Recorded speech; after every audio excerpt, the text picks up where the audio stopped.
back to So This is Thailand, and welcome to this section called Expert Advice. Now, Johan, who do we have today? Well, I'd like to introduce our expert for today, Mr. Ian Pascoe, who is the managing partner from Grant Thornton. Nice to have you here with us today, Ian.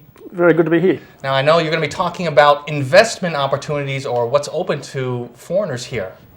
Yeah, I think the simple answer to that is be as prudent as you are in Thailand as you would be if you were investing in your own country. Many expats seem to come here and sort of check their brains out at the airport and think that the whole investment environment's quite different and it's easier to make money here.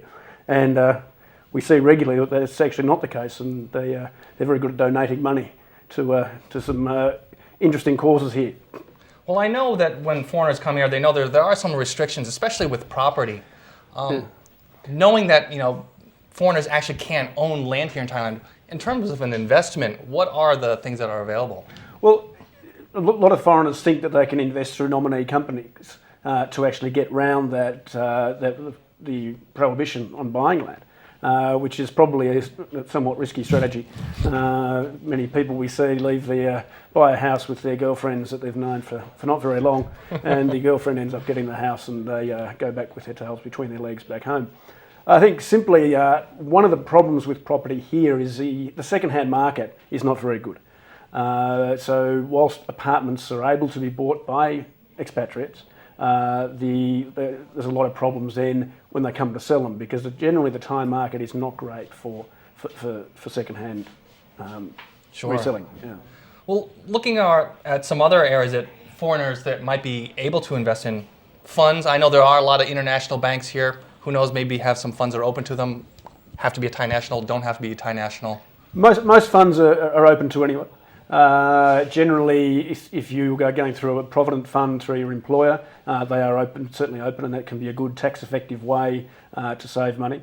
There is the multitude of investment advisors that will ring you regularly, offering to take your money. Again, some of them you wouldn't want to check out the credentials of those and their experience, because some of them have been in that business probably shorter than the time of the phone call when they ring you. Sure. Well, Would you always say that that's a risky investment, though, the people that do ring you up, and what kind of precautions would you have to take then? Again, you'd want to check on the background of the person that was ringing you, the company. Generally, if they're with a brand name, one of the larger multinational ones, that would be certainly a prudent way to move forward.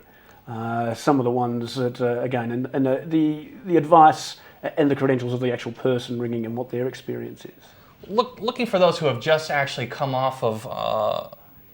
into the country, don't have a list of contacts yet to look for. Yes. What would be a first step, let's say, for that new expat, that new foreigner here?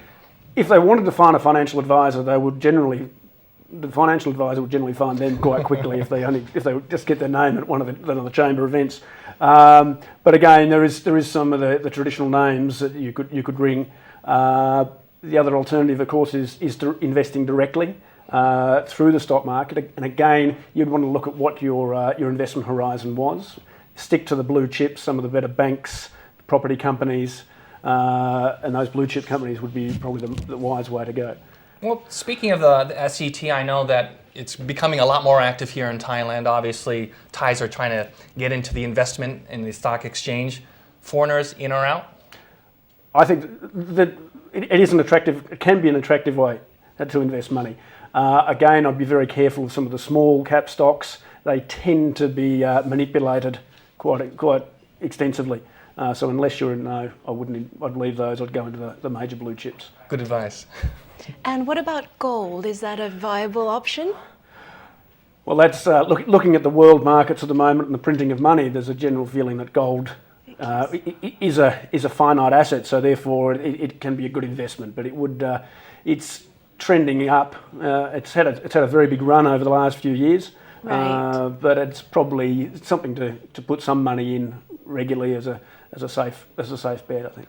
Well, talking about gold, I know that a lot of Thais, if you've ever been down to Chinatown, you'll know that when the gold prices go up, you'll see lines outside all the shops there. Is that the kind of gold that we're talking about investment here, or is there actually, you're looking at gold futures, or are you looking at going through a brokerage, or? You can do any of those. There's a lot of people that actually want the physical metal, because again, if you can invest through gold into some of the gold companies that say they will hold it for you, you then have to check how good that actual company is to make sure that the actual where the gold is kept, is it quarantined and in your name, or is it just part of a pool? Because that does tend to often you find out that the company that says they held the gold for you actually didn't. So physical gold or close to it, or in the alternative is the gold mining companies. Okay. One thing that actually just popped in my mind while we're talking about all these types of investments here is the legal aspect. I know a lot of foreigners, you might have some polarity in terms of income and law and what I'm legally allowed to in terms of bringing currency into the country and taking it back out. Yes. Are these issues that we also have to consider? Certainly. There is some currency restrictions, but they're much more relaxed than they used to be. So it is fairly freely to move your currency in and out. Of course, you have the currency risk, which you need to always watch with your home currency. Okay. I'm looking at that tower and I'm thinking, here's a young investor, myself probably getting towards the middle life. Are there different strategies, or do you recommend different strategies for those who are just beginning off in the investment, or those who are, let's say here, they're with their families, you want a little more safe nest egg to start? Certainly, the older you get, the more risk averse you should be. You want to save your nest egg, I guess, for your retirement. Whereas when you're very young, you might want to take some more risks, go to some of those some higher returns, but maybe not quite the security that you would want when you're older. That's true. I believe that most young women invest in handbags. That's something I've never really quite seen the value in, I must say. They do keep for 20 years or so. And they are worth, actually, probably you could buy them with gold on them. Certainly. Yeah. Although I haven't met too many women that want to sell them. That's also true, yeah. Well, looking at the four things that we've covered here, so we've covered property, we've looked at funds, we've looked at the stock exchange of Thailand, and also gold. Of those four, is there any that you would recommend, all right, as a first investment, as a new foreigner here in Thailand, versus one that has been experienced and is making Thailand their home?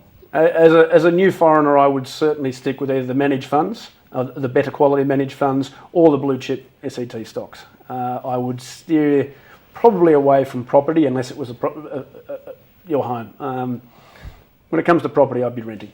Renting? Certainly. Well, looking at one last question, looking at property. Obviously, would you say the majority of foreign investors are here in Bangkok, or would you look at outside of Bangkok as opportunities as well? There is a massive investment in some of the more popular places like Pattaya, Phuket, Samui. There's certainly still the ones that buy the houses up in Isan. But for an investment, you're really limited to condominiums in those places. And again, that's the problem with that is the second-hand market. Sure. Well, Ian, thank you very much for coming and telling us about the investment here. Hopefully everyone watching, whether you're a new foreigner or you're making this your home permanently, obviously there's a lot of options out there for us to look at. Yes, but beware. Beware. Buyer beware, as within any country. So coming up, I think after the next break is...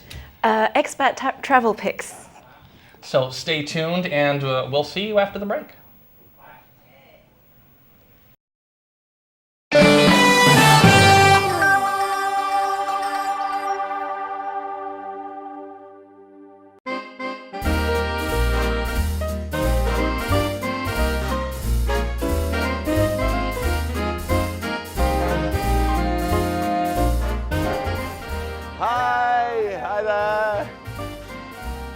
Hello, my name is Jim Preen. My family and I have been living in Thailand for over 5 years now, but we always enjoy getting about and seeing new and different places in and around Bangkok.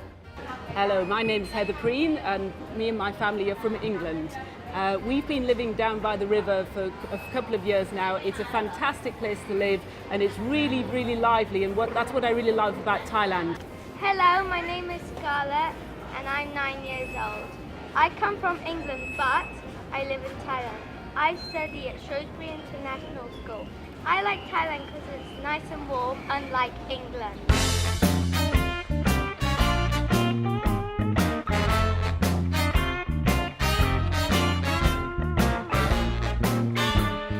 Well, today my family and I have driven 20 kilometers north from the center of Bangkok to a place we've not been to before. It's called Nonthaburi. So what do you think? It's very lively here, very beautiful. There's a fantastic market at the back here which has got loads of fruit and vegetables, very beautiful. And also we've seen a lot of bicycles here, which we don't see in the centre of Bangkok, do we? No. And we just had some breakfast. Yeah. What did you think of the breakfast? Spicy! Nonthaburi, located directly northwest of Bangkok on the Chao Phraya River, was declared a city in the middle of the 16th century during the Ayutthaya Kingdom. The province is renowned for their fruit orchards, with the most popular being near the river. All kinds of fruits are grown, including the popular durian. Now, when you get off the boat at Nonthaburi, you're greeted by the elegant facade of this old colonial-style building. It was built around 100 years ago in the reign of King Rama VI. Back then, it was a provincial town hall. Today, it's a museum. This century-old building was erected during the reign of King Rama VI. You can see the elegant detail in the facade of the structure. Today, the Old Town Hall houses the Museum of Nonthaburi, where you can explore the historical, cultural, and intellectual heritage of the people. 8 rooms of indoor exhibits provide an interesting historical story, illustrating the life and folk wisdom of the people.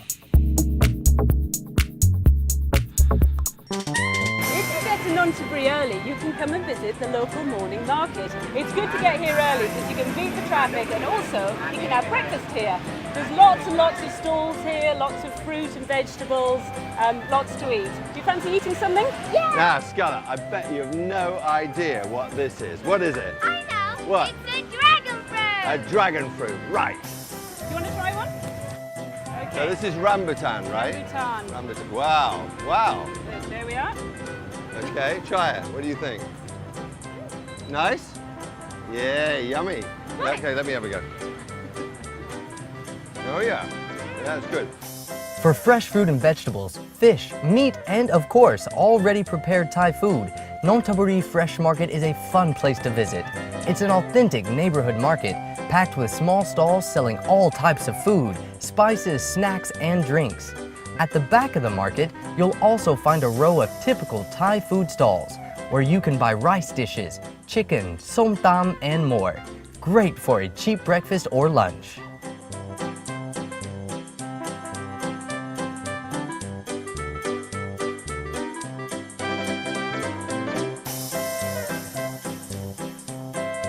Okay, should we try one? Should we see whether we can try one? Okay. It's spicy, pet? No, my pet. My pet? Okay. So this is called Tort Man Pla, and these are Thai fish cakes. Thai fish cakes, I'll try it first, a real make sure it's not speciality. spicy, okay? There you go, here we go. Yummy? Good? Not spicy, not spicy. Try them. You've had these before, right? Good! Let me try it. Can I try a little bit just to take the flavour away? That's fantastic. Oh yeah, oh yeah, right, good.